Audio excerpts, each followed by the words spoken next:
Buenas noches, el día de hoy vamos a hablar de la masacre en las bananeras en Ciénaga Magdalena.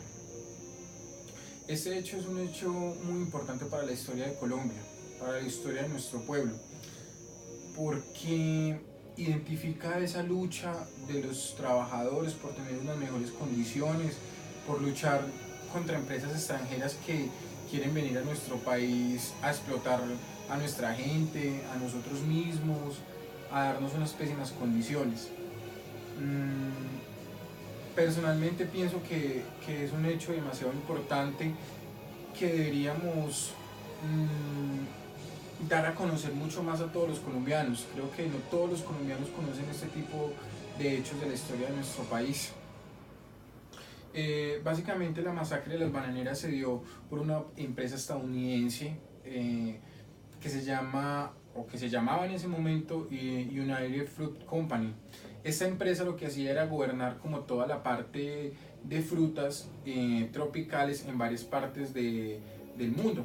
En este caso y en la mayoría estaba en Centroamérica, América Latina y América del Caribe.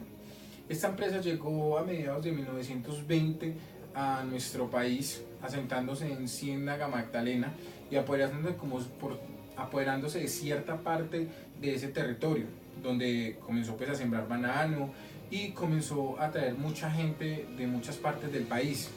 Lo que hizo fue hacer ferrocarriles, hacer infraestructura, hacer como que esa ciudad fuera mucho más grande y fuera desarrollada de una u otra forma. Básicamente esta compañía lo que hizo fue como presionar a todos los empleados o darle unas condiciones inhumanas, contratando a las personas a través de otras empresas. Entonces generalmente lo que hacía era como darle unas condiciones que no eran aptas para los seres humanos o para nosotros como colombianos, pero se lavaban las manos diciendo, no, es que ustedes los tienen contratado a otra empresa, no somos nosotros. Entonces, ¿qué sucedió? Resulta que el 5 de diciembre y 6 de diciembre de 1928, los empleados de esta compañía lo que hicieron fue rebosarse y bueno, ¿qué vamos a hacer? Estas son condiciones que no deberíamos tener, y lo que hicieron fue reunirse en la plaza y luchar por sus derechos. En ese momento llegó el ejército. El ejército lo que hizo fue, por orden del general, y en este caso el presidente de la república de esa época, fue disparar contra todo el pueblo. ¿El pueblo quién era? Pues los trabajadores que en ese momento estaban luchando por todos sus derechos. Según los militares, los muertos fueron muy pocos, pero según la embajada de Estados Unidos en Colombia decía que los muertos podían ascender a 1000, y los sindicatos de los trabajadores de ese momento decían que podían llegar hasta 5000. Pero nunca pudimos tener como una cifra cierta por el hecho de que los militares nunca nos dieron como esa oportunidad de conocer cuántos fueron, porque muchos de ellos fueron arrojados al mar. Entonces fue un hecho tan importante y que desarrolló muchas de las cosas que en este momento vivimos con muchas empresas que no son de nuestro país, que no pertenecen a nuestra región, que no pertenecen ni siquiera a nuestro continente en varias empresas, y aún seguimos como con esas condiciones deplorables.